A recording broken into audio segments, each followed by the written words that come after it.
Students, micro economics की video में आपका स्वागत है।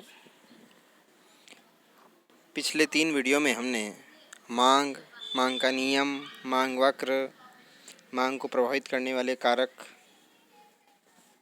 को समझा था।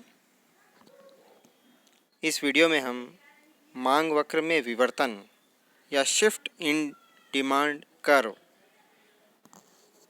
के बारे में जानेंगे। आपके सामने जो स्लाइड है उस पे आपको दिख रहा है कि एक काल्पनिक व्यक्ति,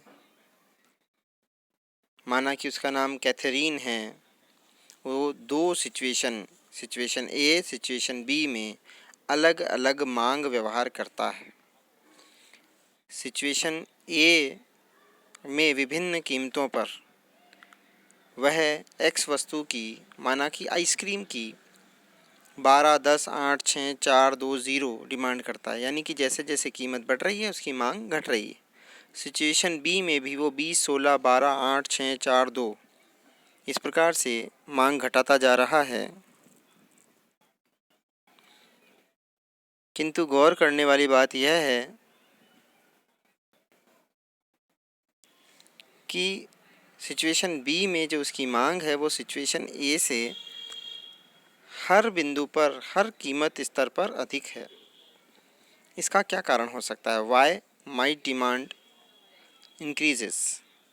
हम इसे कैसे परिभाषित कर सकते हैं? अगर चित्र में देखा जाए तो इसे राइट हैंड साइड में नीचे की तरफ दिखाया गया है कि जो मांग वक्र है वो दाहिनी ओर शिफ्ट हो गया है। आइए इस पे चर्चा करते हैं। Shift in the market demand curve. हम आइसक्रीम का एक उदाहरण ले लेते हैं। Are caused by changes in. यहाँ बताया गया है कि बाजार मांग वक्र में जो शिफ्ट होता है उसके कुछ कारण इस प्रकार हैं। नंबर 1, उपभोक्ता की आय, consumer income. Number 2, prices of related goods, संबंधित वस्तुओं की कीमतें। जैसे कि पिछले वीडियो में आपको प्रतिस्थापन या सब्स्टिट्यूट एवं पूरक या कॉम्प्लीमेंट्री गुड्स के बारे में बताया गया था। तीसरा पॉइंट है टेस्ट, यानी कि उपभोक्ता की रुचि, क्या उसमें कोई परिवर्तन आ रहा है। और फिर उसके बाद है expectations say about future price and prospectus. भविष्य में कीमतों में परिवर्तन संबंधी यदि कोई संभावना है तो उससे भी मांग वक्र में शिफ्ट हो जाता है।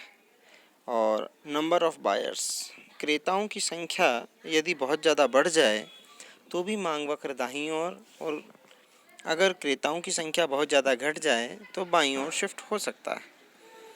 ये सारे बाजार मांग वक्र में विवर्तन अथवा शिफ्ट के कारण हो सकते हैं। आगे चलते हैं। Shift in the demand curve. आप देख रहे हैं एक्स अक्ष पर क्वांटिटी ऑफ आइसक्रीम कोन लिए गए हैं और वाई अक्ष पर प्राइस ऑफ आइसक्रीम कोन लिया गया है।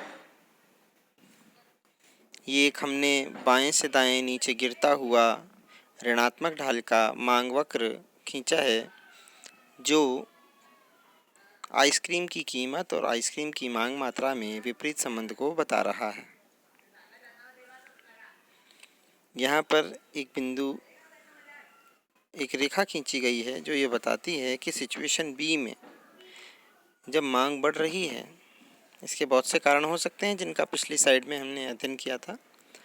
तो राइट हैंड साइड में डिमांड कर्व शिफ्ट हो जाएगा। वर्तमान में जो डिमांड कर्व आपके सामने है उसका नाम D1 रखा गया है।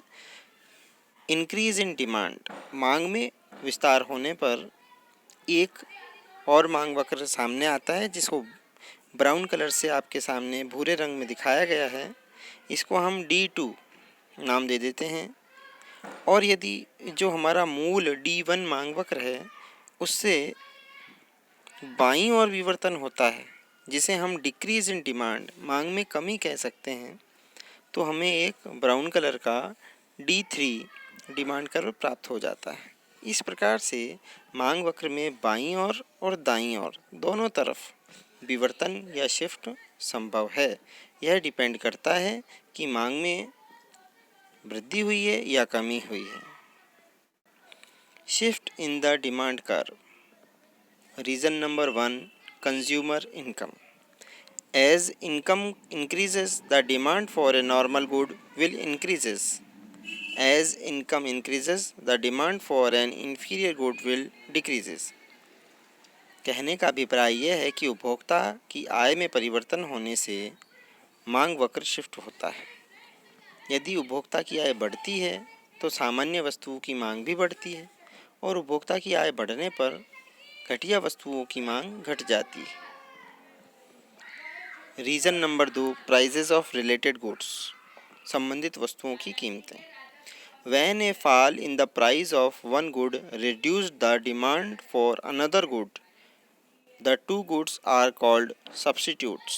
जब एक वस्तु की कीमत में कमी दूसरी वस्तु की मांग में कमी ला देती है तो हम कहेंगे कि दोनों वस्तुएं परस्पर सब्स्टिट्यूट या प्रतिस्पर्धी हैं।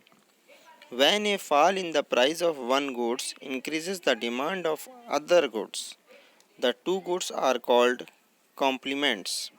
जब एक वस्तु की कीमत में कमी दूसरी वस्तु की मांग में वृद्धि कर देती है तब वह दोनों वस्तुएं परस्पर पूरक कहलाएंगी।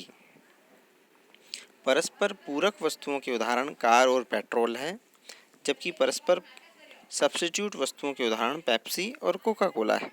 The law of demand explanation. There are two ways to explain the law of demand: substitution effect, income effect. Substitution effect: when the price of a good decreases, consumer substitute that good instead of other contain substitute goods. जैसे कि clothes, Coke, books, movies, Pepsi. When the prices of Coke decrease, Coca Cola की कीमत घटने पर। Consumption of Pepsi decrease, Pepsi का उपभोग घट जाएगा क्योंकि लोग अब कोका कोला को ज़्यादा उपभोग करेंगे। क्यों? क्योंकि वो सस्ता हो गया है और पेप्सी की कीमत स्थिर है। संभव है आप सब्स्टिट्यूट इफेक्ट को समझे होंगे। वापस सुन लीजिए। When the price of Coca-Cola decreases, consumption of Pepsi decreases because consumption of Coca-Cola increases. इसे नीचे बताया गया है कि Pepsi down, Coca Cola up. Income effect: A decrease in the price of A commodity is essentially equivalent to an increase in the consumer income. ये बता रहे हैं कि वस्तु की कीमत में कमी का प्रभाव उपभोक्ता की आय में वृद्धि के प्रभाव के समान ही होता है। Lower prices is equal to higher income. कीमतों में कमी और उच्च आय उसको एक ही माना गया है। सिचुएशन ए में एप्पल की कीमत यदि $1 या ₹1 है और ऑरेंज नारंगी की कीमत $2 या ₹2 है और आय $10 होने पर यदि आय बढ़ती है तो सिचुएशन ए से हम बी में आ जाते हैं। इनकम देखिए आप $20 हो गई है, एप्पल और ऑरेंज की कीमत वो की वही है। अब ये देखिए, if price fall situation A become situation C.